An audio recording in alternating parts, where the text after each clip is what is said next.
ಹಳಿಯಾಳದಲ್ಲಿ Canara bank Deshpande ಆರ್ಸಿಟಿಯ 22ನೇ ವರ್ಷಾಚರಣೆ. ಗ್ರಾಮೀಣ ಉದ್ಯಮಶೀಲತೆಯೇ ದೇಶದ ಭವಿಷ್ಯ. ಆರ್.ವಿ. ದೇಶಪಾಂಡೆ.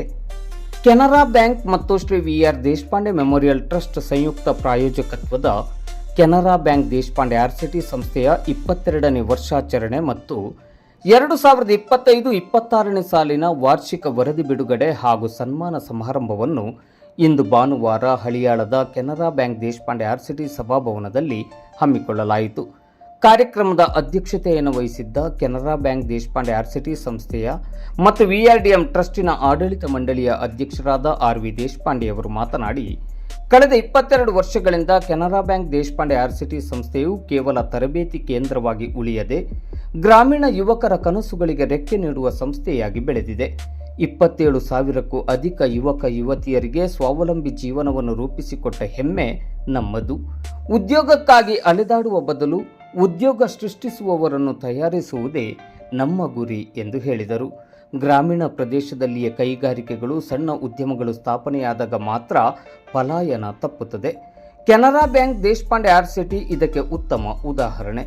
ಮುಂದಿನ ದಿನಗಳಲ್ಲಿ ಮತ್ತಷ್ಟು ತಂತ್ರಜ್ಞಾನ ಆಧಾರಿತ ಕೌಶಲ್ಯ ತರಬೇತಿಗೆ ಹೆಚ್ಚಿನ ಒತ್ತು ನೀಡಲಾಗುವುದು ಎಂದು ಅವರು ತಿಳಿಸಿದರು. ಕಾರ್ಯಕ್ರಮವನ್ನು ಉದ್ಘಾಟಿಸಿ ಮಾತನಾಡಿದ ಮಣಿಪಾಲದ ಕೆನರಾ ಬ್ಯಾಂಕ್ ವಲಯ ಕಚೇರಿಯ ಪ್ರಧಾನ ವ್ಯವಸ್ಥಾಪಕರಾದ ಎಚ್.ಕೆ. ಗಂಗಾಧರ್ ಅವರು, ಬ್ಯಾಂಕ್ ಮತ್ತು ಆರ್ಸಿಟಿಯ ಜಂಟಿ ಪ್ರಯತ್ನದಿಂದ ಸಾವಿರಾರು ಕುಟುಂಬಗಳು ಆರ್ಥಿಕವಾಗಿ ಸಬಲವಾಗಿವೆ. ತರಬೇತಿ ಪಡೆದ ಪ್ರತಿಯೊಬ್ಬ ಫಲಾನುಭವಿಯೂ ಬ್ಯಾಂಕಿನ ಗೌರವಾನ್ವಿತ ಗ್ರಾಹಕನಾಗಿದ್ದಾನೆ. 2025-26ರ ವಾರ್ಷಿಕ ವರದಿಯಲ್ಲಿರುವ ಅಂಕಿಅಂಶಗಳು ಆರ್ಸಿಟಿಯ ಯಶಸ್ಸಿಗೆ ಸಾಕ್ಷಿಯಾಗಿವೆ ಎಂದು ಹೇಳಿದರು. ಕೆನರಾ ಬ್ಯಾಂಕ್ ಯಾವಾಗಲೂ ಗ್ರಾಮೀಣ ಉದ್ಯಮಶೀಲತೆಗೆ ಬೆನ್ನೆಲುಬಾಗಿ ನಿಲ್ಲುತ್ತದೆ. ಯುವಕರು ಸಾಲ ಪಡೆಯಲು ಹಿಂಜರಿಯದೆ ಸಂಸ್ಥೆಯ ಮಾರ್ಗದರ್ಶನದಲ್ಲಿ ಉದ್ಯಮವನ್ನು ಆರಂಭಿಸಬೇಕು ಎಂದು ಅವರು ಕರೆ ನೀಡಿದರು. ಕಾರ್ಯಕ್ರಮದಲ್ಲಿ ಮುಖ್ಯ ಅತಿಥಿಗಳಾಗಿ ಭಾಗವಹಿಸಿ ಮಾತನಾಡಿದ ಧಾರವಾಡದ ಸುಸ್ಥಿರ ಅಭಿವೃದ್ಧಿ ಆಕ್ಟಿವಿಸ್ಟ್ ಡಾಕ್ಟರ್ ಪ್ರಕಾಶ್ ಭಟ್ ಅವರು ಮಾತನಾಡಿ, ಕೆನರಾ ಬ್ಯಾಂಕ್ ದೇಶಪಾಂಡೆ ಆರ್ಸಿಟಿ ಸಂಸ್ಥೆಯ ಕಾರ್ಯ ಚಟುವಟಿಕೆಗಳನ್ನು ಶ್ಲಾಘಿಸಿದರು. ಕೌಶಲ್ಯದ ಜೊತೆ ಸುಸ್ಥಿರತೆ ಮುಖ್ಯ. ಪ್ರಕೃತಿ ಸ್ನೇಹಿ ಉದ್ಯಮಗಳತ್ತ ಕೆನರಾ ಬ್ಯಾಂಕ್ ದೇಶಪಾಂಡೆ ಆರ್ಸಿಟಿ ಸಂಸ್ಥೆಯು ಯುವಕರನ್ನು ಕೊಂಡೊಯ್ಯಬೇಕು ಎಂದರು. ಇನ್ನೋರ್ವ ಮುಖ್ಯ ಅತಿಥಿ ಬೆಂಗಳೂರಿನ ಇನ್ವೆಂಡಿಸ್ ಟೆಕ್ನಾಲಜೀಸ್ ಇದರ ಮುಖ್ಯ ಕಾರ್ಯನಿರ್ವಹಣಾಧಿಕಾರಿ ಸತೀಶ್ ಕುಲಕರ್ಣಿ ಅವರು ಭಾಗವಹಿಸಿ ಮಾತನಾಡುತ್ತಾ, ಗ್ರಾಮೀಣ ಪ್ರದೇಶದಲ್ಲಿಯೇ ಸ್ಟಾರ್ಟ್ಅಪ್ಗಳು ಹುಟ್ಟಬಹುದು. ತಂತ್ರಜ್ಞಾನ ಮತ್ತು ಮಾರುಕಟ್ಟೆಯ ಜ್ಞಾನವಿದ್ದರೆ ಯಾವುದೇ ಅಡ್ಡಿಯಿಲ್ಲ ಎಂದು ಯುವ ಉದ್ಯಮಿಗಳಿಗೆ ಸಲಹೆಯನ್ನು ನೀಡಿದರು. ಸಂಸ್ಥೆಯ ನಿರ್ದೇಶಕರಾದ ಕಿರಣ್ ಕುಮಾರ್ ಬಾಗಡೆ ಅವರು 2025-26ನೇ ಸಾಲಿನ ವಾರ್ಷಿಕ ಕಾರ್ಯ ಚಟುವಟಿಕೆಗಳ ವರದಿಯನ್ನು ಮಂಡಿಸಿದರು. 900ಕ್ಕೂ ಅಧಿಕ ತರಬೇತಿ ಕಾರ್ಯಕ್ರಮಗಳು, ಸಾವಿರಾರು ಯಶಸ್ವಿ ಉದ್ಯಮಿಗಳು ಮತ್ತು ಬಲಿಷ್ಠ ಸ್ವಸಹಾಯ ಸಂಘಗಳ ಚಳುವಳಿ ಮೂಲಕ ಸಂಸ್ಥೆ ಗ್ರಾಮೀಣ ಪರಿವರ್ತನೆಗೆ ಕಾರಣವಾಗಿದೆ ಎಂದು ವಿವರಿಸಿದರು. ವೇದಿಕೆಯಲ್ಲಿ ಕೆನರಾ ಬ್ಯಾಂಕಿನ ಸಹಾಯಕ ಪ್ರಧಾನ ವ್ಯವಸ್ಥಾಪಕರಾದ ಆರ್. ಲೋಕೇಶ್, ವೆಸ್ಟ್ ಕೋಸ್ಟ್ ಕಾಗದ ಕಾರ್ಖಾನೆಯ ಕಾರ್ಯನಿರ್ವಾಹಕ ನಿರ್ದೇಶಕರಾದ ರಾಜೇಂದ್ರ ಜೈನ್, ವಿ.ಆರ್. ದೇಶಪಾಂಡೆ ಮೆಮೋರಿಯಲ್ ಟ್ರಸ್ಟಿನ ಸದಸ್ಯ ಕಾರ್ಯದರ್ಶಿ ಶ್ಯಾಮ್ ಕಾಮತ್ ಮತ್ತು ಕೆನರಾ ಬ್ಯಾಂಕ್ ದೇಶಪಾಂಡೆ ಆರ್ಸಿಟಿ ಸಂಸ್ಥೆಯ ಸಂಸ್ಥಾಪಕ ನಿರ್ದೇಶಕರು ಹಾಗೂ ಹಾಲಿ ಹಿರಿಯ ಸಲಹೆಗಾರರಾದ ಅನಂತಯ್ಯ ಆಚಾರ್ ಅವರು ಉಪಸ್ಥಿತರಿದ್ದರು. ಸಂಸ್ಥೆಯಲ್ಲಿ ಸ್ವಉದ್ಯೋಗ ತರಬೇತಿ ಪಡೆದು ಯಶಸ್ವಿಯಾದ 6 ಯಶಸ್ವಿ ಉದ್ಯಮಿಗಳು ಮತ್ತು ಸ್ವಸಹಾಯ ಸಂಘಗಳ 5 ಯಶಸ್ವಿ ಉದ್ಯಮಿಗಳನ್ನು ಸನ್ಮಾನಿಸಲಾಯಿತು. ಸಂಸ್ಥೆಯ ವಿವಿಧ ತರಬೇತಿ ಕಾರ್ಯಕ್ರಮಗಳಿಗೆ ಸಿಎಸ್ಆರ್ ಯೋಜನೆಯ ಮೂಲಕ ನೆರವು ನೀಡುತ್ತಿರುವ ವೆಸ್ಟ್ ಕೋಸ್ಟ್ ಕಾಗದ ಕಾರ್ಖಾನೆಯ ಕಾರ್ಯನಿರ್ವಾಹಕ ನಿರ್ದೇಶಕರಾದ ರಾಜೇಂದ್ರ ಜೈನ್ ಸೇರಿದಂತೆ ವಿವಿಧ ಕಾರ್ಖಾನೆ ಹಾಗೂ ಕಾರ್ಪೊರೇಟ್ ಕಂಪನಿಗಳ ಮುಖ್ಯಸ್ಥರನ್ನು ಹಾಗೂ ಅಧಿಕಾರಿಗಳನ್ನು ಈ ಸಂದರ್ಭದಲ್ಲಿ ಗೌರವಿಸಲಾಯಿತು. ನೀಟ್ ಪರೀಕ್ಷೆಯಲ್ಲಿ ಅತ್ಯುತ್ತಮ ಸಾಧನೆ ಮಾಡಿದ ಪ್ರತಿಭಾನ್ವಿತ ವಿದ್ಯಾರ್ಥಿ ಹಾಗೂ ಕೆನರಾ ಬ್ಯಾಂಕ್ ದೇಶಪಾಂಡೆ ಆರ್ಸಿಟಿ ಸಂಸ್ಥೆಯ ಯೋಜನಾ ಸಂಯೋಜಕರಾದ ವಿನಾಯಕ್ ಚವ್ಹಾಣ್ ಅವರ ಸುಪುತ್ರ ಪ್ರೀತಮ್ ವಿನಾಯಕ್ ಚವ್ಹಾಣ್ ಅವರನ್ನು ಸಂಸ್ಥೆಯ ವತಿಯಿಂದ ಗೌರವಪೂರ್ವಕವಾಗಿ ಸನ್ಮಾನಿಸಲಾಯಿತು. ಕೆನರಾ ಬ್ಯಾಂಕ್ ದೇಶಪಾಂಡೆ ಆರ್ಸಿಟಿ ಸಂಸ್ಥೆಯ ಆಡಳಿತ ಮಂಡಳಿಯ ಅಧ್ಯಕ್ಷರಾದ ಪ್ರಸಾದ್ ಆರ್. ದೇಶಪಾಂಡೆ ಅವರು ಸ್ವಾಗತಿಸಿ ಸದಸ್ಯ ಕಾರ್ಯದರ್ಶಿ ಶ್ಯಾಮ್ ಕಾಮತ್ ವಂದಿಸಿದರು. ಕಾರ್ಯಕ್ರಮವು ಇಂದು ಭಾನುವಾರ ಮಧ್ಯಾಹ್ನ 1:30 ಗಂಟೆ ಸುಮಾರಿಗೆ ಸಂಪನ್ನಗೊಂಡಿತು. ಗ್ರಾಮೀಣ ಯುವಕರನ್ನು ಸಬಲೀಕರಿಸುವುದು, ಉದ್ಯಮಿಗಳನ್ನು ಸೃಷ್ಟಿಸುವುದು ಎಂಬ ಧ್ಯೇಯದೊಂದಿಗೆ ಮುನ್ನಡೆಯುತ್ತಿರುವ ಕೆನರಾ ಬ್ಯಾಂಕ್ ದೇಶಪಾಂಡೆ ಆರ್ಸಿಟಿ ಸಂಸ್ಥೆಯು ಮುಂದಿನ ದಿನಗಳಲ್ಲಿ ಇನ್ನಷ್ಟು ಮಹತ್ವಾಕಾಂಕ್ಷಿ ಯೋಜನೆಗಳೊಂದಿಗೆ ಕಾರ್ಯನಿರ್ವಹಿಸಲು ಸಜ್ಜಾಗಿದೆ. ಹಳಿಯಾಳದ ತನ್ನ 22 ವರ್ಷಗಳ ಯಶಸ್ವಿ ಮತ್ತು ಅರ್ಥಪೂರ್ಣ ಪಯಣವನ್ನು ಪೂರ್ಣಗೊಳಿಸಿರುವ ಸಂದರ್ಭದಲ್ಲಿ ಈ ಪಯಣದಲ್ಲಿ ನಮ್ಮೊಂದಿಗೆ ಕೈ ಜೋಡಿಸಿ ಎಲ್ಲ ಪಾಲುದಾರರ ಹಿತೈಷಿಗಳ ಸಿಬ್ಬಂದಿ ಹಾಗೂ ತರಬೇತಿದಾರರನ್ನು ಹೃತ್ಪೂರ್ವಕವಾಗಿ ಅಭಿನಂದಿಸುತ್ತೇನೆ. 2004ರಲ್ಲಿ ನಮ್ಮ ಸಂಸ್ಥೆ ಅಧ್ಯಕ್ಷರು, ವಿಷನರಿ ಲೀಡರ್, ಈ ಭಾಗದ ಜನಪ್ರಿಯ ನಾಯಕರು ಹಾಗೂ ನಮ್ಮೆಲ್ಲರ ಪೂಜ್ಯರಾದ ಸನ್ಮಾನ್ಯ ಶ್ರೀ ಆರ್ ವಿ ದೇಶಪಾಂಡೆ ಅವರ ದೂರದೃಷ್ಟಿ, ಅವಲೋಚನೆ ಮತ್ತು ನಿರಂತರ ಪ್ರಯತ್ನದ ಫಲವಾಗಿ ಈ ಸಂಸ್ಥೆ ಅಸ್ತಿತ್ವಕ್ಕೆ ಬಂದಿತು. ಗ್ರಾಮೀಣ ಭಾಗದ ಯುವಕರು ನಿರುದ್ಯೋಗಿಗಳಿಗಾಗಿ ಕಾಲ ಕಳೆಯಬಾರದು. ಅವರಿಗೆ ಸೂಕ್ತ ಮಾಹಿತಿ, ಮಾರ್ಗದರ್ಶನ, ಕೌಶಲ್ಯ ತರಬೇತಿ ಮತ್ತು ಪ್ರೇರಣೆ ದೊರೆತು ಅವರ ಸ್ವಂತ ಉದ್ಯೋಗ ಅಥವಾ ಉದ್ಯಮೆಯನ್ನು ಪ್ರಾರಂಭಿಸಿ ಸ್ವಾವಲಂಬಿಗಳಾಗಬೇಕು ಎಂಬುದು ಅವರ ಮಹತ್ವದ ಕನಸಾಗಿತ್ತು. ಈ ಕನಸಿಗೆ ಸಂಪೂರ್ಣ ಬೆಂಬಲ ನೀಡಿದ ಕೆನರಾ ಬ್ಯಾಂಕ್ ಸಂಸ್ಥೆಗೆ ಸಾಂಕೇತಿಕ ಸ್ವರೂಪ ನೀಡಿ ಸಮರ್ಥ ಆಡಳಿತ ವ್ಯವಸ್ಥೆಯನ್ನು ರೂಪಿಸಿ ಬ್ಯಾಂಕಿನಿಂದ ನುರಿತ ನಿರ್ದೇಶಕರನ್ನು ನಿಯೋಜಿಸುವ ಮೂಲಕ ಸಂಸ್ಥೆಗೆ ಒಂದು ಬಲಿಷ್ಠ ಅಡಿಪಾಯವನ್ನು ನಿರ್ಮಿಸಿತು. ಇದಕ್ಕಾಗಿ ಕೆನರಾ ಬ್ಯಾಂಕಿಗೆ ನಾವು ಸದಾ ಚಿರಣಿಯರಾಗಿದ್ದೇವೆ.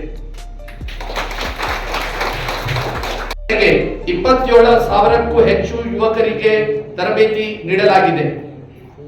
ತರಬೇತಿ ಪಡೆಯುವುದರಲ್ಲಿ ಸುಮಾರು 76% ಮಂದಿ ಸ್ವಂತ ಉದ್ಯೋಗ ಅಥವಾ ಉದ್ಯಮದಲ್ಲಿ ತೊಡಗಿಸಿಕೊಂಡಿದ್ದಾರೆ ಎಂಬುದು ನಮಗೆ ಹೆಮ್ಮೆಯ ವಿಷಯ.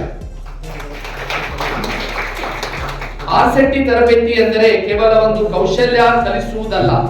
ತರಬೇತಿಯೊಂದಿಗೆ ಮಾಹಿತಿ, ಮಾರ್ಗದರ್ಶನ, ಮೋಟಿವೇಶನ್, ಆಂಟರ್‌ಪ್ರೆನರ್‌ಶಿಪ್ ಮತ್ತು ಸಾಫ್ಟ್ ಸ್ಕಿಲ್ಸ್ ಗಳನ್ನು ನೀಡುವ ಮೂಲಕ ಯುವಕರನ್ನು ಆತ್ಮವಿಶ್ವಾಸ ಮೂಡಿಸುವುದು ನಮ್ಮ ಪ್ರಮುಖ ಉದ್ದೇಶವಾಗಿದೆ. ಸರ್ಕಾರದ ಮಾರ್ಗಸೂಚಿಗಳು ಹಾಗೂ ಸ್ಟ್ಯಾಂಡರ್ಡ್ ಆಪರೇಟಿಂಗ್ ಪ್ರೊಸೀಜರ್ಸ್ ಗಳನ್ನು ಅತ್ಯಂತ ಶಿಸ್ತುಬದ್ಧವಾಗಿ ಅನುಸರಿಸುವ ಆರ್ಸೆಟಿಗಳಲ್ಲಿ ನಮ್ಮ ಸಂಸ್ಥೆಯು ಮುಂಚೂಣಿಯಲ್ಲಿದೆ ಎಂಬುದು ನಮಗೆ ಹೆಮ್ಮೆಯ ಸಂಗತಿ. ಇದಲ್ಲದೆ 2017-18ರಲ್ಲಿ ಆರ್ಸೆಟಿ ಚಳವಳಿಯಲ್ಲಿ ಗ್ರಾಮೀಣ ಪ್ರದೇಶಗಳಲ್ಲಿ ಪರಿಮಾಣಕವಾಗಿ ಅನುಷ್ಠಾನಗೊಳಿಸಿರುವ ದೇಶದ 2ನೇ ಆರ್ಸೆಟಿ ಎಂಬ ಗೌರವವನ್ನು ನಮ್ಮ ಸಂಸ್ಥೆ ಪಡೆದಿರುವುದು ನಮ್ಮೆಲ್ಲರಿಗೂ ಹೆಮ್ಮೆಯ ವಿಷಯ. 25-26ನ ಸಾಲಿನಲ್ಲಿ 1,338 ನಿರುದ್ಯೋಗಿ ಯುವಕರಿಗೆ ತರಬೇತಿ ನೀಡಿ ಸುಮಾರು 1,090 ಮಂದಿ ಯಶಸ್ವಿಯಾಗಿ ಉದ್ಯೋಗ ಅಥವಾ ಉದ್ಯಮದೊಂದಿಗೆ ಸಂಪರ್ಕ ಹೊಂದಿದ್ದಾರೆ. ಇವರೊಂದಿಗೆ ನಮ್ಮ ಸೆಟಲ್ಮೆಂಟ್ ಸುಮಾರು 81% ಆಗಿದೆ. ನಮ್ಮ ಬ್ಯಾಂಕ್ ಕ್ರೆಡಿಟ್ ಲಿಂಕೇಜ್ ಸುಮಾರು 70% ಇದ್ದು ಮುಂದಿನ ದಿನಗಳಲ್ಲಿ ಇದನ್ನು 100% ಗೆ ಹೆಚ್ಚಿಸುವ ಗುರಿಯೊಂದಿಗೆ ನಾವು ಕಾರ್ಯನಿರ್ವಹಿಸುತ್ತಿದ್ದೇವೆ. ಗ್ರಾಮೀಣ ಅಭಿವೃದ್ಧಿ ಮತ್ತು ಮಹಿಳಾ ಸಬಲೀಕರಣ, ಸ್ವ ಉದ್ಯೋಗ ತರಬೇತಿ ಜೊತೆಗೆ ಗ್ರಾಮೀಣ ಅಭಿವೃದ್ಧಿ ಮತ್ತು ಮಹಿಳಾ ಸಬಲೀಕರಣದಲ್ಲೂ ನಮ್ಮ ಆರ್ಸೆಟಿ ಮುಂಚೂಣಿಯಲ್ಲಿದೆ. ಇದುವರೆಗೆ 1,665 ಸ್ವಸಹಾಯಕ ಸಂಘಗಳನ್ನು ಒಗ್ಗೂಡಿಸಲಾಗಿದ್ದು ಸುಮಾರು 19,367 ಸದಸ್ಯರು ಇದರ ಪ್ರಯೋಜನ ಪಡೆದಿದ್ದಾರೆ. ಮಹಿಳೆಯರಿಗೆ ವಿವಿಧ ಆದಾಯೋತ್ಪಾದನಾ ಚಟುವಟಿಕೆಗಳ ತರಬೇತಿ ನೀಡುವುದರ ಜೊತೆಗೆ ಬ್ಯಾಂಕ್ ಸಾಲ ಸೌಲಭ್ಯ ಪಡೆಯಲು ಅಗತ್ಯವಾದ ಫೆಸಿಲಿಟೇಷನ್ ಮತ್ತು ಹ್ಯಾಂಡ್ ಹೋಲ್ಡಿಂಗ್ ಸಪೋರ್ಟ್ ಅನ್ನು ನೀಡುತ್ತಾ ಬಂದಿದ್ದೇವೆ. ನಮ್ಮ ಎಸ್ಎಚ್ಜಿಗಳ ಒಟ್ಟು ಉಳಿತಾಯ 27 ಕೋಟಿ ಅಧಿಕವಾಗಿದ್ದು ಬ್ಯಾಂಕಿನ ಸಾಲದ ಪ್ರಮಾಣವು ಸುಮಾರು 100 ಕೋಟಿ ಮಟ್ಟವನ್ನು ತಲುಪಿಸುವುದು ಗ್ರಾಮೀಣ ಮಹಿಳೆಯರ ಆರ್ಥಿಕ ಸಬಲೀಕರಣದ ಮಹತ್ವ ಸೂಚಕವಾಗಿದೆ. ನಮ್ಮ ಆರ್ಸೆಟಿಯ ವಿಶೇಷತೆ, ನಮ್ಮ ಆರ್ಸೆಟಿ ದೇಶದ ಇತರ ಆರ್ಸೆಟಿಗಳಿಂದ ವಿಭಿನ್ನವಾಗಿಸುವ ಹಲವು ವಿಶೇಷಗಳಿವೆ. ಸಾರ್ವಜನಿಕ ಬೇಡಿಕೆಯನ್ನು ಗಮನಿಸಿ need based skill training programmes ಗಳನ್ನು ನಾವು ವಿನ್ಯಾಸಗೊಳಿಸಿ ವಿವಿಧ ಕಾರ್ಪೊರೇಟ್ ಸಂಸ್ಥೆಗಳ ಸಹಕಾರದೊಂದಿಗೆ ಯುವಕರಿಗೆ ನೀಡುತ್ತಿದ್ದೇವೆ. ದಾಂಡೇಲಿಯಲ್ಲಿ ಜೆಸಿಬಿ ಆಪರೇಟರ್ ಟ್ರೈನಿಂಗ್ ಮತ್ತು ಎಲ್ಎಂಪಿ ಡ್ರೈವಿಂಗ್ ಟ್ರೈನಿಂಗ್ ಗಾಗಿ ವಿಶೇಷ ತರಬೇತಿ ಕೇಂದ್ರಗಳನ್ನು ಸ್ಥಾಪಿಸಿ ಯಶಸ್ವಿಯಾಗಿ ನಡೆಸುತ್ತಿರುವುದು ನಮ್ಮ ಹೆಮ್ಮೆಯ ಸಾಧನೆ. ಅದೇ ರೀತಿ ನಬಾರ್ಡ್ ಸಹಕಾರದಲ್ಲಿ solar technician, electrical motor service ಮುಂತಾದ ತರಬೇತಿಗಳನ್ನು ಜೆಎಸ್ಡಬ್ಲ್ಯೂ ಫೌಂಡೇಶನ್ ಮತ್ತು ವೆಸ್ಟ್ ಕೋಸ್ಟ್ ಪೇಪರ್ ಮಿಲ್ಸ್ ದಾಂಡೇಲಿ ಮುಂತಾದ ಸಂಸ್ಥೆಗಳ ಪ್ರಯೋಜಕತ್ವದಲ್ಲಿ building and masonry, social media content creation ಸೇರಿದಂತೆ ಹಲವು ಇನೋವೇಟಿವ್ ಹೊಸ ಹಾಗೂ ಬೇಡಿಕೆಗಳ ಆಧಾರಿತ ತರಬೇತಿಗಳನ್ನು ಆಯೋಜಿಸಿದ್ದೇವೆ. ನಮ್ಮ ಚಟುವಟಿಕೆಗಳನ್ನು ಗಮನಿಸಿ ಹಲವಾರು ಕಾರ್ಪೊರೇಟ್ ಸಂಸ್ಥೆಗಳು ನಿರಂತರವಾಗಿ ನಮ್ಮೊಂದಿಗೆ ಕೈ ಜೋಡಿಸಿವೆ. ವಿಶೇಷವಾಗಿ JSW Foundation, West Coast Paper Mill, Tata Motors, Tata Hitachi, Viva Toyota, ಶೋದಾ ಟೊಯೋಟಾ, ಧ್ರುದೇಶ್ ಮೋಟಾರ್ಸ್ ಸೇರಿದಂತೆ ಎಲ್ಲ CSR ಪಾಲುದಾರರಿಗೆ ಈ ಸಂದರ್ಭದಲ್ಲಿ ನಮ್ಮ ಹೃದಯಪೂರ್ವಕ ಕೃತಜ್ಞತೆಗಳನ್ನು ಸಲ್ಲಿಸುತ್ತೇನೆ. ಗಣ್ಯ ಅತಿಥಿಗಳು, ಪ್ರತಿ ವರ್ಷದಂತೆ ಈ ವರ್ಷವೂ ನಮ್ಮ ವಾರ್ಷಿಕ ವರದಿ ಪುಸ್ತಕ ಬಿಡುಗಡೆ ಸಮಾರಂಭಕ್ಕೆ ನಾವೆಲ್ಲರೂ ಒಂದಾಗಿ ಸೇರುವುದು ಅತ್ಯಂತ ಸಂತೋಷದ ಸಂಗತಿ. ಇವತ್ತು ನಾವು ಸೌಲಭ್ಯ ಆಗಿ ನಾನೇ ಸ್ವಂತ ಕಾಲಲ್ಲಿ ನಿಂತ್ಕೊಂಡು ಕೆಲಸ ಮಾಡ್ತಾ ಇದ್ದೀನಿ. ನಾನು ಮೂಲತಃ ಬೆಳಗಾವಿಯಲ್ಲಿ ನನ್ನ SLC ಮುಗಿಸ್ಕೊಂಡು ನನ್ನ ತಂದೆ ತೀರ್ಕೊಂಡ್ಮೇಲೆ ನಾನು ಏನು ಮಾಡಬೇಕು, ನನ್ನ ಮನೆಯಲ್ಲಿ ಬೇರೆ ಪ್ರಾಬ್ಲಮ್ ಇತ್ತು. ಹಾಗಾಗಿ ಬೇಗ ನಾನು ಕೆಲಸಕ್ಕೆ ಹೋಗಿ ನಾನೇ ಇಂಡಿವಿಜುವಲ್ ಆಗಿ ನನ್ನ ಮನೆ ನಡೆಸ್ಬೇಕಂತ ನಾನು ITI ಮಾಡಿಕೊಂಡೆ ಸರ್. ITI ಮಾಡಿಕೊಂಡು ಮುಗಿಸ್ಕೊಂಡು ಜಿಂದಾಲಲ್ಲಿ ಕೆಲಸ ಮಾಡಿದೆ ಸರ್. ಜಿಂದಾಲಲ್ಲಿ ಮಾಡ್ತಾ ನಾನು ಇಷ್ಟಿಗೆ ಸೀಮಿತ ಆಗಬಾರ್ದು ಅಂತ ಡಿಪ್ಲೊಮಾ ಯೂನಿಕ್ ಕಾಲೇಜ್ ಸ್ಟಾರ್ಟ್ ಮಾಡಿದೆ sir. Ballari Sanjay Gandhi polytechnical unique college ಓದ್ಕೊಂಡೆ. ಬೆಳಗ್ಗೆ ಕೆಲಸ ಮಾಡ್ತಾ ಸಾಯಂಕಾಲ ಯೂನಿಕ್ ಕಾಲೇಜ್ ಮುಗಿಸ್ಕೊಂಡೆ, ಡಿಪ್ಲೊಮಾ ಇನ್ ಮೆಟಲರ್ಜಿ ಅದು ಮಾಡಿಕೊಂಡು ನೆಕ್ಸ್ಟ್ ನಾನು ಇದಕ್ಕೆ ಹೋದೆ ಸರ್. ಜಿಂದಾಲಲ್ಲಿ ಸೇರಿಕೊಂಡು ಮಾಡ್ತಾ ಅಲ್ಲಿ ಸ್ವಲ್ಪ ಬೆಂಕಿ ಮತ್ತು ಸ್ವಲ್ಪ ಹೆಲ್ತ್ ಇಶ್ಯೂ ಆಯಿತು, ಹಂಗಾಗಿ ಬಿಟ್ಬಿಟ್ಟೆ ಸರ್. ಬಿಟ್ಕೊಂಡು ನಾನು ನೆಕ್ಸ್ಟ್ ಆಮೇಲೆ ಏನು ಮಾಡ್ಬೇಕಂತ ಸ್ವಲ್ಪ ಮನೆಯಲ್ಲೆಲ್ಲ ತೊಂದರೆ ಆಯಿತು. ಅದಕ್ಕೋಸ್ಕರ ಮತ್ತೆ ನಾನು ಜರ್ನಲಿಸಮ್ ಮಾಡೋಣ ಅಂತ ನಾನು ಬೇರೆ ಸ್ನೇಹಿತರೆಲ್ಲ ಸೇರಿಬಿಟ್ಟು ಹಂಪಿ ಯೂನಿವರ್ಸಿಟಿಯಲ್ಲಿ ಜರ್ನಲಿಸಮ್ ಮಾಡಿದೆ ಸರ್. ಮಾಡಿ ನನಗೆ ಅವಾಗ ಬೇರೆ ಸ್ನೇಹಿತರೆಲ್ಲ ಪರಿಚಯ ಆದರು, ಬೇರೆ ಸಂಘ ಸಂಸ್ಥೆಗಳೆಲ್ಲ ಪರಿಚಯ ಆದರು, ಅಲ್ಲಿ ಬೇರೆ ಸೀನಿಯರ್ ಜರ್ನಲಿಸ್ಟ್ ಎಲ್ಲ ಪರಿಚಯ ಆದರು. ಅವ್ರ ಜೊತೆ ಎಲ್ಲ ಕೆಲಸ ಮಾಡಿದೆ ಸರ್. ಕೆಲಸಗಳು ಕಲ್ತ್ಕೊಂಡೆ, ಫೋಟೋಗ್ರಫಿ, ವಿಡಿಯೋಗ್ರಫಿ, ಸ್ಪೆಷಲ್ ನ್ಯೂಸ್ ಹೆಂಗೆ ಮಾಡೋದು, ವಿಡಿಯೋ ಯಾವ ಥರ ಕಲಿಬೇಕಂತ ಬೇರೆ ಬಳ್ಳಾರಿಯಲ್ಲಿ ಕಲಿತೆ ಸರ್. ಕಲಿತಾ ಬೇರೆ ಹಿಂಗೆ ಬೆಂಗಳೂರಲ್ಲಿ ದೊಡ್ಡ ಜರ್ನಲಿಸ್ಟ್ ಸ್ವಲ್ಪ ಪರಿಚಯ ಆಯಿತು. ಲಂಕೇಶ್ ಪತ್ರಿಕೆಯಲ್ಲಿ ಗಂಗಾಧರ್ ಕುಷ್ಟಗಿ ಅಂತ ನನ್ನ ಗಾಡ್ ಫಾದರ್ ಬೆಂಗಳೂರಲ್ಲಿ, ಅವರು ನನ್ನ ಪರಿಚಯ ಆಯಿತು. ನೀನು ಬೆಂಗಳೂರಿಗೆ ಬಾ, ಇಲ್ಲಿ ಬೇರೆ ಚಾನಲ್ನಲ್ಲಿ ಅಥವಾ ಪೇಪರಲ್ಲಿ ಕೆಲಸ ಮಾಡೋದಕ್ಕೆ ಅಂತ ಹೇಳಿದರು. ಹಂಗಾಗಿ ನಾನು ಬೆಂಗಳೂರಿಗೆ ಹೋಗಿ ಅವ್ರ ಜೊತೆ ಹೋಗಿ ಭೇಟಿಯಾಗಿ ಅವ್ರು ನನಗೆ ಬೇಡ, ನೀನು ಈ ಥರ ದೂರದರ್ಶನದಲ್ಲಿ ಕಾನ್ಫರ್ಮ್ ಮಾಡಿದ್ದಾರೆ, ಹೋಗಿ ನೀನು ದೂರದರ್ಶನದಲ್ಲಿ ಅರ್ಜಿ ಹಾಕು ಅಂತ ಹೇಳಿದ್ರು. ಅಲ್ಲಿ ಹೋಗಿ ಅರ್ಜಿ ಹಾಕಿದೆ. ಅಲ್ಲಿ ನನಗೆ ಅವಕಾಶ, ನನಗೆ ಅಲ್ಲಿ ಸೆಲೆಕ್ಟ್ ಆಗಿ ಕೆಲಸ ಮಾಡೋಂಥ ಅವಕಾಶ ಸಿಕ್ತು. ಪ್ರೊಡಕ್ಷನ್ ಅಸಿಸ್ಟೆಂಟ್ ಆಗಿ ಸೇರಿಕೊಂಡೆ. ಕೆಲಸ ಮಾಡ್ತಾ ಬೇರೆ ಎಲ್ಲ ಕೆಲಸ ಮಾಡಿದೆ. ಅಲ್ಲಿ ನನಗೆ ಒಂದು ವಿಶೇಷ ಏನಂದರೆ ಫೋಟೋಗ್ರಫಿ, ವಿಡಿಯೋಗ್ರಫಿ ಸೀನಿಯರ್ ಜರ್ನಲಿಸ್ಟ್ ಒಂದು ಸುತ್ತೋಣ ನಮ್ಮ ನಾಡು ಅಂತ ಟೂರಿಸಂ ಸಂಬಂಧಪಟ್ಟಂತ ಒಂದು ಪ್ರೋಗ್ರಾಮ್ ಮಾಡ್ತಾ ಇದ್ವಿ ಸರ್. ಅದು ವಿಶೇಷ. ಅಲ್ಲಿ ಅಂಥವ್ರ ಜೊತೆ ನಾನು ಕೆಲಸ ಮಾಡೋಕ್ಕೆ ಅವಕಾಶ ಸಿಕ್ತು. ಅಲ್ಲಿ ನನಗೆ ನಾನು ಇದು ಒಂದು ಕೋರ್ಸ್ ಇದೆ, ಟೂರ್ ಆ್ಯಂಡ್ ಟ್ರಾವೆಲ್. ಇದು ಮಾಡಿಕೊಂಡ್ರೆ ನನಗೆ ಬೇರೆ ನನ್ನ ಭಾಗದಲ್ಲಿ ನಮ್ಮ ಊರ ಹತ್ರ ಹಂಪಿ ಕಿಷ್ಕಿಂದ ಇದೆಯಲ್ಲ, ಅದೆಲ್ಲ ಹೇಳ್ಕೊಂಡು ಸೈಡಿಗೆ ಬಿಸ್ನೆಸ್ ಮಾಡಿಕೊಂಡು ಜೊತೆ ಕೆಲಸ ಮಾಡ್ಬೋದು ಅಂತ ಒಂದು ನಂಬಿಕೆ ಬಂತು, ಮತ್ತು ಬೇರೆಯವ್ರು ಹೇಳಿದರು. ಹಂಗಾಗಿ ನಾನು ಇಲ್ಲಿ ಬಂದು ಕೋರ್ಸ್ ಮಾಡಿದೆ ಟೂರ್ ಆ್ಯಂಡ್ ಟ್ರಾವೆಲ್. ಇದರಿಂದ ನನಗೆ ತುಂಬ ಹೆಲ್ಪ್ ಆಗಿದೆ ಸರ್. ಇವತ್ತು ನಾನು ಇಂಡಿವಿಜುವಲ್ ಆಗಿ ಬೇರೆ ಟೂರಿಸಂ ಬರ್ತಾರೆ ಸರ್. ಇಂಡಿವಿಜುವಲ್ ಫ್ಯಾಮಿಲಿ ಎಲ್ಲರೂ ಬರ್ತಾರೆ ಸರ್. ಹಂಪಿ ಕಿಷ್ಕಿಂದ ಹೈಮಳೆ ಪಟ್ಟದಕಲ್ಲು ಮತ್ತು ಬಿಜಾಪುರವರೆಗೂ ನಾನು ಇಂಡಿವಿಜುವಲ್ ಆಗಿ ಹೋಗಿ ಅವರಿಗೆಲ್ಲ ಗೈಡ್ ಮಾಡ್ತೀನಿ ಸರ್. ಅದೊಂದು ನನಗೆ ಒಂದು ಅವಕಾಶ. ಅದು ಇಲ್ಲಿ ಈ ಸಂಸ್ಥೆಯಲ್ಲಿ ಕಲ್ತಿದ್ದೀನಿ ಅನ್ನೋದು ನನಗೆ ಒಂದು ದೊಡ್ಡ ಹೆಮ್ಮೆ. ನಿಮ್ಮ ಮಷೀನಿಗೋ, ನಿಮ್ಮ ಟೂಲಿಗೋ, ನಿಮ್ಮ ಕುರ್ಚಿಗೋ ಸನ್ಮಾನ ಮಾಡಿದ್ದಾರೆ. ಯಾರಿಗೆ ಮಾಡ್ತೀವಿ? ಮನುಷ್ಯರಿಗೆ. ಇಲ್ಲಿಯೂ ಅಷ್ಟೇ, ಹೋಗುವಾಗ ಬಿಲ್ಡಿಂಗ್ ಕಾಣ್ತಿದೆ, ಆದರೆ ನೆನಪಾಗೋದು ಯಾರು?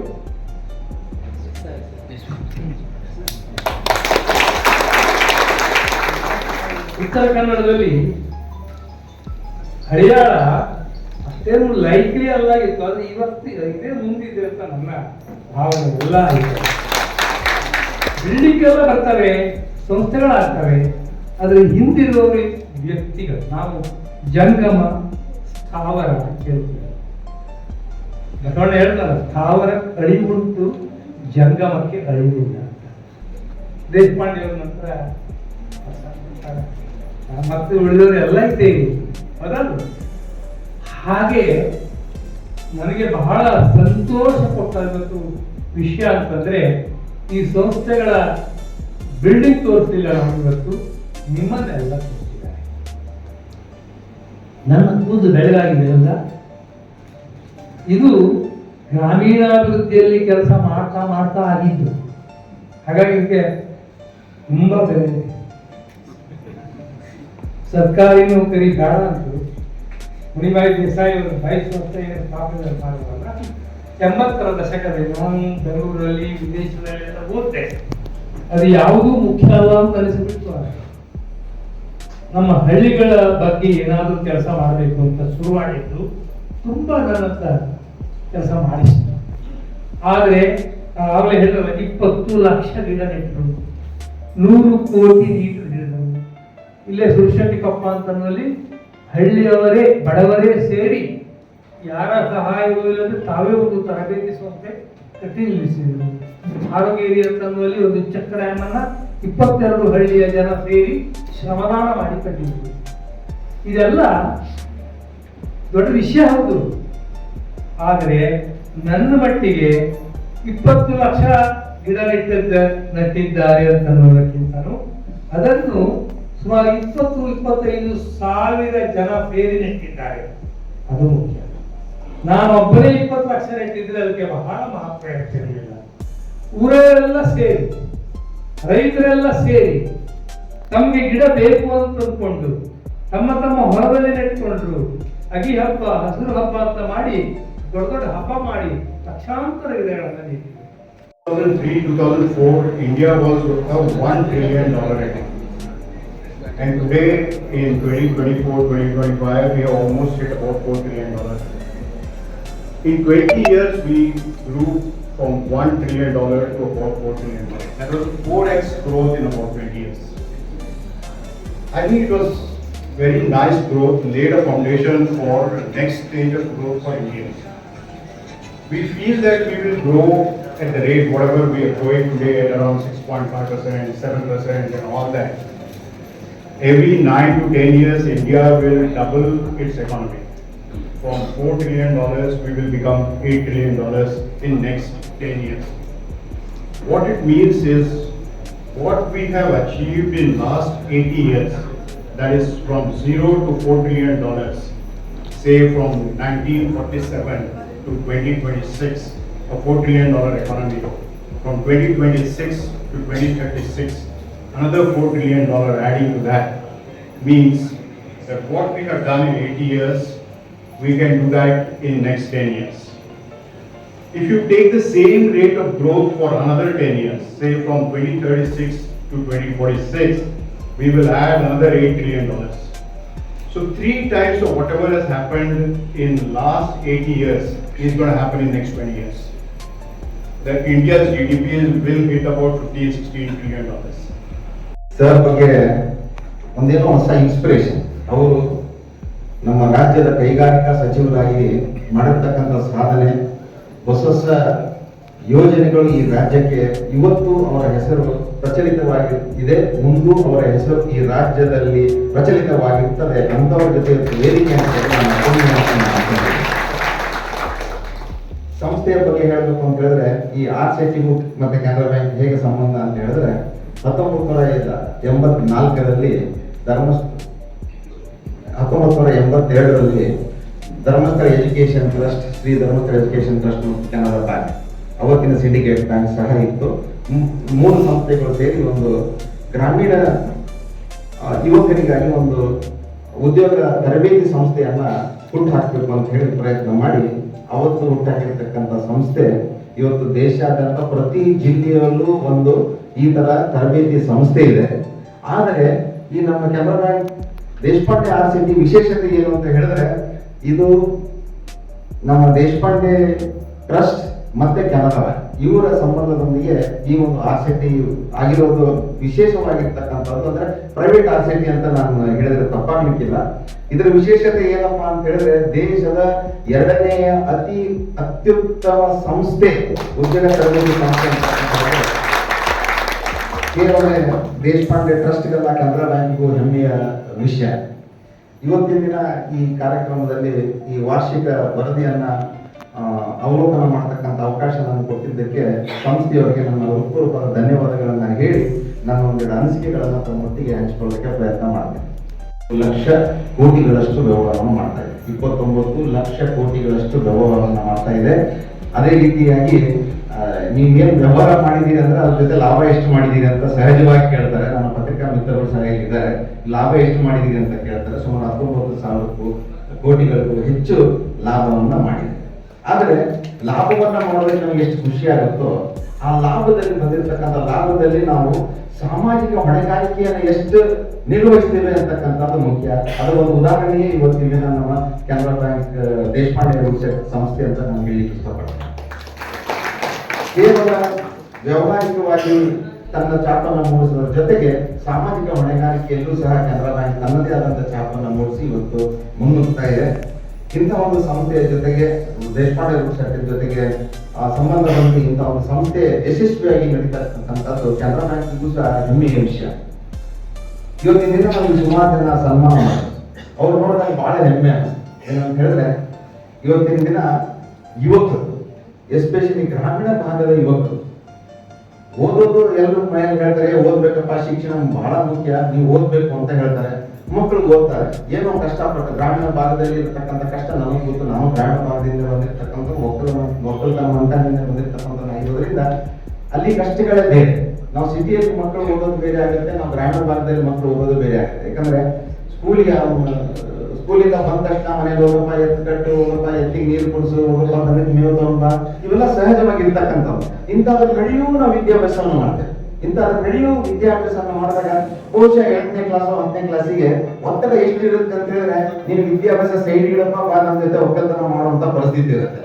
ಅಂತಹ ಪರಿಸ್ಥಿತಿಯನ್ನ ಮೀರಿ ವಿದ್ಯಾರ್ಥಿಗಳು 10ನೇ ಕ್ಲಾಸು ಅಥವಾ PUCನೋ ಸಹಜವಾಗಿ ನಾವು ಹೇಳ್ತಕ್ಕಂಥದ್ದು ಅಂತ ಹೇಳಿದ್ರೆ BA ಒಂದು ಮಾಡಪ್ಪ ಅಂತ ಹೇಳ್ತಾರೆ. ಬಹುಶಃ ಇನ್ನು ಗ್ರಾಮೀಣ ಭಾಗದಲ್ಲಿ ಬೇರೆ ಬೇರೆ ಕೋರ್ಸ್ಗಳಲ್ಲಿ ಇದಾವಂತ ಗೊತ್ತಿದೆಯೋ ಇಲ್ಲ, ತಾಯಿಯಂದ್ರಿಗೆ ಗೊತ್ತಿರ್ತಕ್ಕಂಥದ್ದು ಏನಪ್ಪ ಒಂದು ಡಿಗ್ರಿ ಮಾಡಿ ಅಂತ ಹೇಳ್ತಾರೆ. ಡಿಗ್ರಿ ಯಾವ್ದಂತ ಗೊತ್ತಿಲ್ಲ, ಏನ ಮದುವೆ ಕಾಲದಲ್ಲಿ ಹಾಕ್ಸಕ್ಕಾಲ ಒಂದು ಡಿಗ್ರಿ ಮಾಡಪ್ಪ ಅಂತ ಹೇಳೋ ಪರಿಸ್ಥಿತಿ ಆಗ್ಬಿಟ್ಟಿದೆ ಈಗ.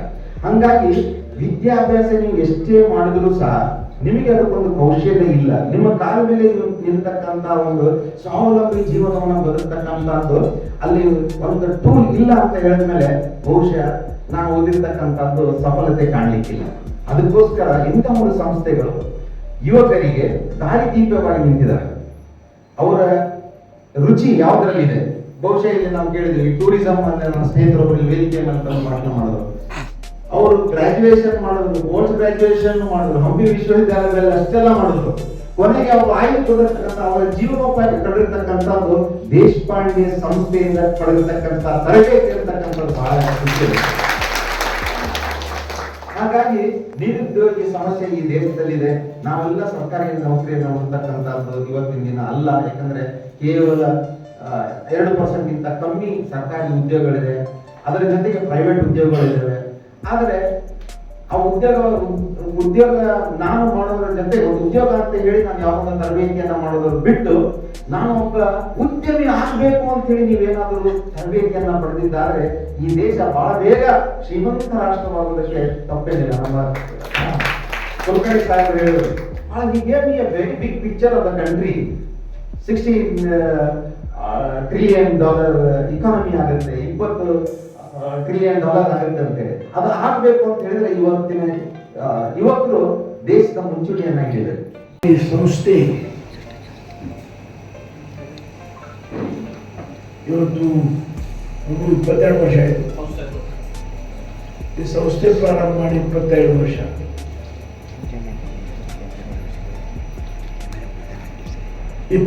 ವರ್ಷ ಹಿಂದೆ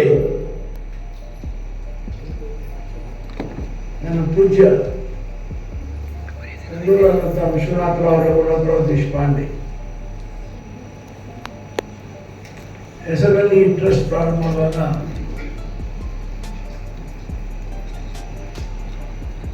ನನ್ನ ತಂದೆಯವರ ಮಾರ್ಗದರ್ಶನ ಮುಖ್ಯ, ತಾಯಿಯವರ ಮಾರ್ಗದರ್ಶನ ಮುಖ್ಯ.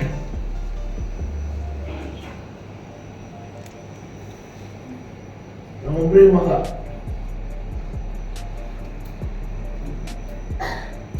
ನಾನು ಆಗ್ತದೆ.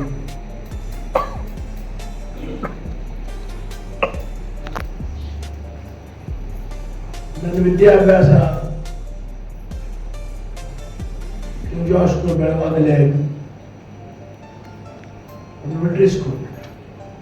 ಆ ಸಮಯದಲ್ಲಿ 50% ವಿದ್ಯಾರ್ಥಿಗಳು ಆರ್ಮಿ ಆಫೀಸರ್ಸ್, ಆರ್ಮಿ ಸೋಲ್ಜರ್ ಮಕ್ಕಳಿಗೆ ಅಡ್ಮಿಟ್ ಮಾಡ್ತಿದ್ರು, 50% ಸಿವಿಲಿಯನ್ಸ್.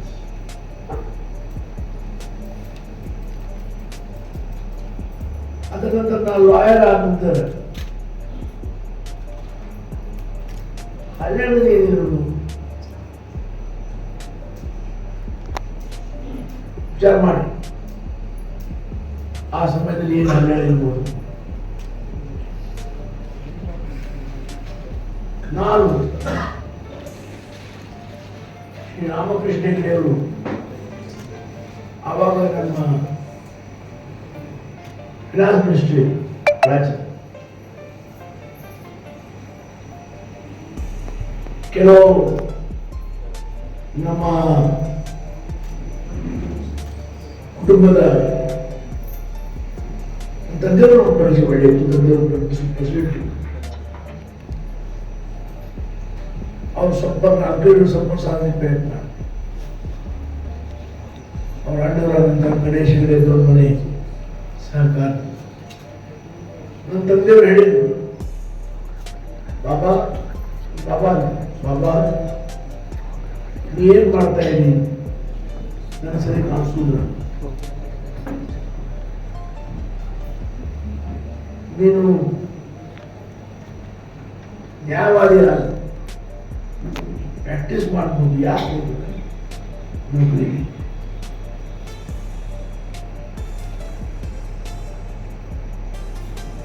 ನಾನು ಆದರೂ ಸಹ ನನ್ನ ತಲೆಯಲ್ಲಿ ಹಳೆಯದೇ ಜೀವನ ಮಾಡಲಿಕ್ಕೆ ಸಾಧ್ಯ. ವಿಚಾರ ಮಾಡಿ 55 ವರ್ಷದಿಂದ ಹಳ್ಳಿಯಲ್ಲಿರ್ಬೋದು. ಇವತ್ತು 8 ಮುಖ್ಯಮಂತ್ರಿಗಳ ಜೊತೆ ನಾನು ಕೆಲಸ ಮಾಡಿ. ನಾನು ವಿರೋಧ ಪಕ್ಷದ ನಾಯಕ ಇದ್ದಾಗ ಬಂಗಾರಪ್ಪನವರು ವೀರಪ್ಪ ಮುಖ್ಯಮಂತ್ರಿಗಳು.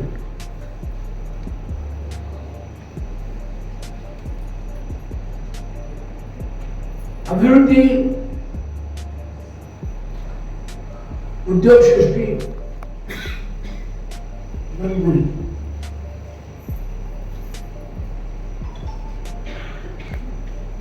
ಹಾಗಾಗಿ ನನ್ನ ತಂದೆಯವ್ರ ಮಾತು ಮೀರಿ ನಾನು ಪ್ರಯತ್ನ ಮಾಡಿದೆ. ಆದರೆ ನಾನು ಯಶಸ್ವಿ ಆಗಿ ಅದು ನನ್ನ ಭಾಗ್ಯ ಅಂತ ನಾನು ಭಾವಿಸ್ತೇನೆ. ಎಲ್ಲರಿಗೂ ಕ್ಯಾನರಾ ಬ್ಯಾಂಕಿನ ಅಥವಾ ಸಿಂಡಿಕೇಟ್ ಬ್ಯಾಂಕಿನ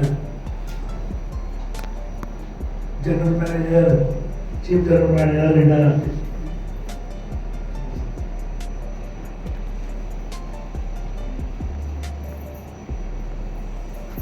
ಲಾ ಕಂಪ್ಲೀಟ್ ಮಾಡಿದೆ. ಲಾ ಪ್ರಾಕ್ಟೀಸ್ ಮಾಡಲಿಕ್ಕೆ ಬಹಳ ಅವಕಾಶ ಸಿಕ್ಕಿತ್ತು. ಯಾಕಂದ್ರೆ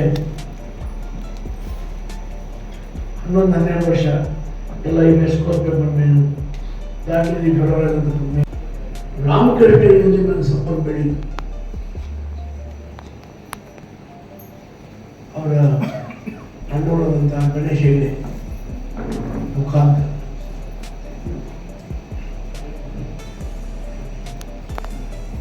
ಅವಾಗ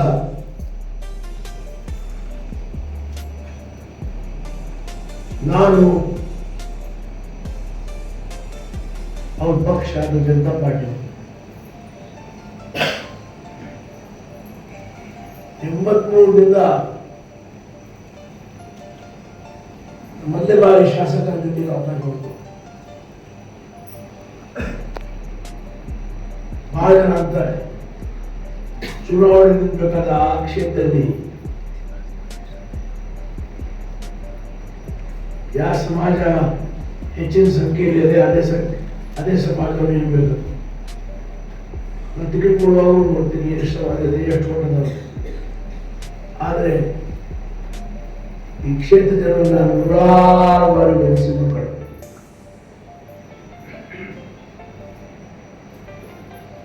ನನಗೇನು ಜಾತಿ ಬೆಂಬಲ ಇಲ್ಲ. ಎಲ್ಲೇ ಜಾತಿ ರಸ್ತೆ ಇರ್ತದೆ ಅವನು 4-5 ಸಾವಿರ ಹೋಟು ಈ ಕ್ಷೇತ್ರದಲ್ಲಿ. ಆದರೆ ಈ ಭಾಗದ ಜನ ನನಗೆ ನಿರಂತರವಾಗಿ 9 ಬಾರಿ ಆರಿಸಿಕೊಟ್ಟಿದ್ದಾರೆ. ಕರ್ನಾಟಕ ವಿಧಾನಸಭೆಯಲ್ಲಿ ಈ ಮಾತು ಬಹಳ ವಿಲೇಜ್ ಇರುತ್ತೆ. ಎಲ್ಲಕ್ಕಿಂತ ಹೆಚ್ಚು ಬಾರಿ ಆಸ್ಪತ್ರೆ ಶಾಸಕರಂದ್ರೆ 9 ಬಾರಿ ಆರ್ಮಿದೇಶ ಮಾಡಿದೆ. ಇದು ಯಾಕೆ ಹೇಳಿದೆ ಅಂದ್ರೆ ನಿಷ್ಠೆ, ಪ್ರಾಮಾಣಿಕತೆ ಇದ್ರೆ, ಜನರ ಸಹಾಯ ಮಾಡುವ ಮನಸ್ಸಿದ್ರೆ, ಬಡವರ, ಕಡುಬಡವರ, ರೈತರು, ಕುಳಿಕಾರರು, ನೋಡಿದ್ರು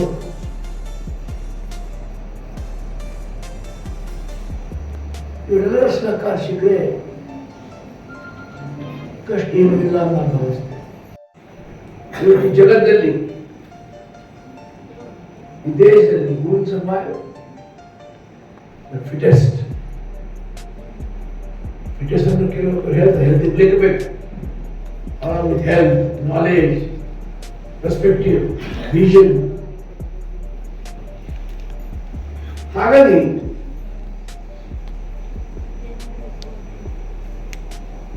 ತಾಯಿ ಹೆಸರಲ್ಲಿ ಸ್ಕೂಲ್ ಪ್ರಾರಂಭ ಆಯಿತು, ತಂದೆ ಹೆಸರಲ್ಲಿ ಟ್ರಸ್ಟ್ ಪ್ರಾರಂಭ ಆಯಿತು. ನಂತರ ಮಕ್ಕಳಿಗೆ ತಾಂತ್ರಿಕ ಜ್ಞಾನ ಕೊಡ್ಬೇಕಂತ ಐಟಿಐ ಪ್ರಾರಂಭ ಮಾಡಿದ್ರು. ಇವತ್ತು ಐಟಿಐದಲ್ಲಿ ಸಹ ಮಕ್ಕಳನ್ನು ವಿದ್ಯಾಭ್ಯಾಸ ಮಾಡಿ ಉತ್ತೀರ್ಣ ಆಗ್ತಾರೆ. ಬಹುತೇಕ ಜನ ಸ್ವಯಂ ಉದ್ಯೋಗ ಮಾಡ್ತಾರೆ.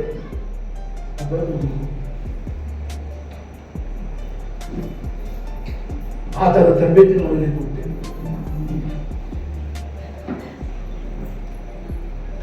ಮತ್ತು ನಮ್ಮ ರೂಲ್ ಸೆಟ್ಟಿಂಗ್ ಉಚಿತವಾಗಿ ವಿದ್ಯಾದಾನ, ತರಬೇತಿ, ಭೋಜನ, ಊಟ ತಿಂಡಿ ಮತ್ತು ವಸತಿ. ಹಾಸ್ಟೆಲ್ ಕಟ್ಟಿದೆ ಮಕ್ಕಳಿಗೆ ಇಲ್ಲಿ ವಾಸ ಮಾಡಲಿಕ್ಕೆ. ಮುಂದೆ ಕ್ಯಾಂಟೀನ್ ಇದೆ, ಎಲ್ಲ ಉಚಿತವಾಗಿ. ಉದ್ದೇಶ ಏನೆಂದ್ರೆ ಬಡವರು ಕಟ್ಟಿಸಿದಾಗ ಕೇವಲ ಭಾಷಣ ಮಾಡಬಾರದು. ಬಡವರ ಬಗ್ಗೆ ಭಾಷಣ ನಾನು 1 ಗಂಟೆ ಮಾಡಬಹುದು. ಆದರೆ ಬಡವರ ಬಡತನ ದೂರ ಆಗಬೇಕು, ನಿರಕ್ಷರತೆ ದೂರ ಆಗಬೇಕು, ಅವ್ರಿಗೆ ಉದ್ಯೋಗ ಸಿಗ್ತದೆ. ಹಲವಾರು ಜನ ನಮ್ಗೆ ಸಪೋರ್ಟ್ ಮಾಡಿದ್ದಾರೆ. ಅವರೆಲ್ಲ ಹೆಸರನ್ನ ಕೂತಿದ್ದಾರೆ. ಪ್ರವಾಸೋದ್ಯಮದ ಅಭಿವೃದ್ಧಿಗೆ ತಮ್ಮದೇ ಆದ ಕೊಡುಗೆಯನ್ನು ಕೂಡ ನೀಡಿದ್ದಾರೆ. ಎಲ್ಲರೂ ಕೂಡ ಗೌರವದಿಂದ ಸನ್ಮಾನಿಸಬೇಕು.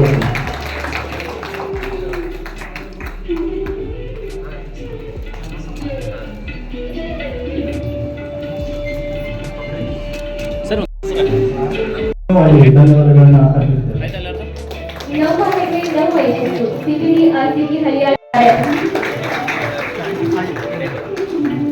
ಅದೇ ರೀತಿಯಾಗಿ ಇನ್ನೋರ್ವ ಉದ್ಯಮಿಯಾದಂತಹ ಶ್ರೀಮತಿ ನಾಗಮ್ಮ ನಾರಾಯಣ ಮೆಂತ್ರಿಗಾರ್, ಇವರು ಕೂಡ ವೇದಿಕೆಗೆ ಸ್ವಸಹಾಯ ಸಂಘಗಳ ಮೂಲಕ 25,000 ಸಾಲವನ್ನು ಪಡೆದು ಆರಂಭಿಸಿದ ಪಪ್ಪಾಯಿ ಕೃಷಿಯಿಂದ 1 ವರ್ಷಗಳಿಗೆ ಸುಮಾರು 1.50 ಲಕ್ಷ ಆದಾಯ ಗಳಿಸಿ ಕುಟುಂಬದ ಆದಾಯವನ್ನು ಹೆಚ್ಚಿಸಿದ್ದಾರೆ.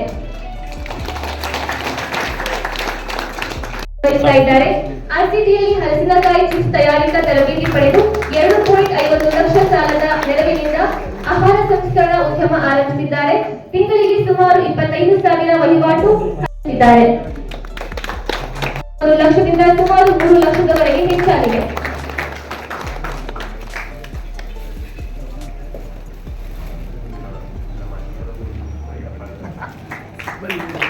ಕ್ರೀಡಾ ಉದ್ಯಮಿಗಳನ್ನ ಸನ್ಮಾನಿಸಿದ ಎಲ್ಲ ಅತಿಥಿ ಮಹೋದಯರಿಗೆ ತುಂಬ ಹೃದಯದ ಧನ್ಯವಾದಗಳು. ಜೊತೆಗೆ ಯುವ ಕೌಶಲ್ಯಾಭಿವೃದ್ಧಿ ಮತ್ತು ನಾಯಕತ್ವ ವಿಕಸನಕ್ಕೆ ನೀಡುತ್ತಿರುವ ಸಹಕಾರ ಅತ್ಯಂತ ಮಹತ್ವದ್ದಾಗಿದೆ. 2025-26ರಲ್ಲಿ ಮಹಿಳೆಯರಿಗಾಗಿ 9 ಕೌಶಲ್ಯ ತರಬೇತಿಗಳ ಮೂಲಕ 238 ಫಲಾನುಭವಿಗಳಿಗೆ, ಯುವಕರಿಗಾಗಿ 4 ಕೌಶಲ್ಯ ತರಬೇತಿಗಳ ಮೂಲಕ 77 ಜನರಿಗೆ ಹಾಗೂ 2 ಲೀಡರ್ಶಿಪ್ ಮತ್ತು ಪರ್ಸನಾಲಿಟಿ ಡೆವಲಪ್ಮೆಂಟ್ ಪ್ರೋಗ್ರಾಮ್ಸ್ ನ ಮೂಲಕ 75 ವಿದ್ಯಾರ್ಥಿಗಳಿಗೆ ಪ್ರಯೋಜನ ದೊರೆತಿದೆ. ಮೂಲಸೌಕರ್ಯ ಅಭಿವೃದ್ಧಿ ಟಾಟಾ ಹಿಟಾಚಿ ಧಾರವಾಡ ನೀಡಿದ ಸಹಕಾರ ಅತ್ಯಂತ ಪ್ರಶಂಸನೀಯ. 2025-26ರಲ್ಲಿ 6 ಮಹಿಳಾ ಟೈಲರಿಂಗ್ ತರಬೇತಿಗಳ ಮೂಲಕ 150 ಮಹಿಳೆಯರಿಗೆ ಕೌಶಲ್ಯ ನೀಡಲಾಗಿದೆ. ಜೊತೆಗೆ ನೀಡಲಾಗಿದೆ. ಇವುಗಳಲ್ಲಿ ಟೈಲರಿಂಗ್, ಬ್ಯೂಟಿ ಪಾರ್ಲರ್ ನಿರ್ವಹಣೆ, ಜೇನು ಸಾಕಾಣಿಕೆ, ಬ್ಲೌಸ್ ಡಿಸೈನಿಂಗ್ ಸೇರಿದಂತೆ ಹಲವಾರು ಉದ್ಯೋಗ ಉಚಿತ ತರಬೇತಿಗಳು ಒಳಗೊಂಡಿವೆ. ಕೌಶಲ್ಯವನ್ನ ಆದಾಯದ ಅವಕಾಶವಾಗಿ ಪರಿವರ್ತಿಸಲು ಸಹಕಾರ ನೀಡುತ್ತಿರುವ ಶೋಧ ವಾತಾವರಣ ಕಲ್ಪಿಸುವುದರ ಜೊತೆಗೆ ಸಂಸ್ಥೆಯ ಮೂಲ ಸೌಕರ್ಯ ಮತ್ತು ಸೌಲಭ್ಯಗಳನ್ನು ಮತ್ತಷ್ಟು ಸುಧಾರಿಸಿದೆ. ಈ ಸಂಸ್ಥೆಗೆ ಹೃದಯಪೂರ್ವಕವಾದ ಕೃತಜ್ಞತೆಗಳನ್ನು ಈ ಸಂದರ್ಭದಲ್ಲಿ ಸಲ್ಲಿಸಲು ನೀಟ್ನಲ್ಲಿ 720ಕ್ಕೆ 598 ಅಂಕ ಹಾಗೂ ಆಲ್ ಓವರ್ ಇಂಡಿಯಾ ರ್ಯಾಂಕ್ 10,671, ಎನ್ಡಿಎಯಲ್ಲಿ ಮೊದಲ ಹಂತದಲ್ಲಿ ಉತ್ತೀರ್ಣವನ್ನು ಕೊಟ್ಟಿದ್ದಾರೆ. ಪ್ರಸ್ತುತ ಅವರು ಮುಂದಿನ ದಿನಗಳಲ್ಲಿ MBBS ವ್ಯಾಸಂಗ ಮಾಡುವ ಗುರಿಯನ್ನ ಹೊಂದಿದ್ದು ವೈದ್ಯಕೀಯ ಕ್ಷೇತ್ರದಲ್ಲಿ ತಮ್ಮ ಭವಿಷ್ಯವನ್ನು ರೂಪಿಸಿಕೊಳ್ಳಲು ಸಜ್ಜಾಗಿದ್ದಾರೆ. ಇವರ ಮುಂದಿನ ಶೈಕ್ಷಣಿಕ ಹಾಗೂ ವೃತ್ತಿ ಜೀವನದ ಸಾಧನೆಗೆ ಹೃತ್ಪೂರ್ವಕವಾದ ಶುಭಾಶಯಗಳನ್ನ ಈ ಸಂದರ್ಭದಲ್ಲಿ ಆಶಿಸ್ತಾ ಇದ್ದೇವೆ. ಮೆಡಿಕಲ್ ಹೋಗ್ತಾ ಇದೆ. Yes, yes, all the best.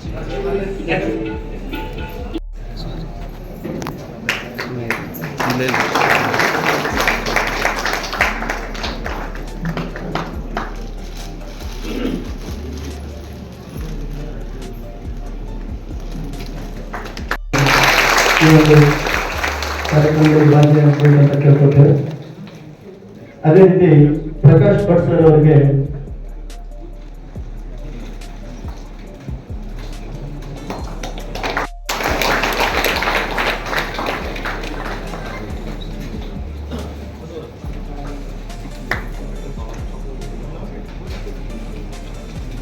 ಅದೇ ರೀತಿ ಸತೀಶ್ ಕುಲಕರ್ಣಿ